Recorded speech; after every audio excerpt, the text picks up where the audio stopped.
પવિત્રી સ્નાન, સંધ્યોપાસન, પૂજન, જપ, હોમ, વેદાધ્યાન અને પિતૃકર્મમાં પવિત્રી ધારણ કરવી ખૂબ જ જરૂરી છે. પવિત્રીને દર્ભમાંથી બનાવવામાં આવે છે. સોનાની વીંટી પણ પવિત્રી રૂપે ઉપયોગમાં લેવાય છે. સોનાની પવિત્રીનું મહત્વ વિશેષ માનવામાં આવે છે. પવિત્રી પહેરીને આચમન કરવાથી કુશ એઠું થતું નથી, માટે જ આચમન પછી તેનો ત્યાગ કરવામાં આવતો નથી. પણ હા, જો પવિત્રી પહેરીને ભોજન કરવામાં આવે તો તેને એઠી થઈ ગયેલી માનવી અને તે પવિત્રીનો ત્યાગ કરવો.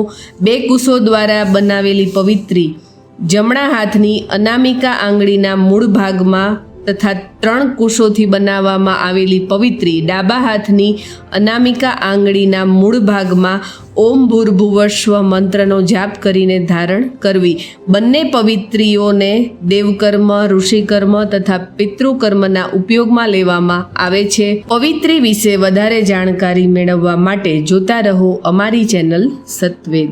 જય શ્રી કૃષ્ણ.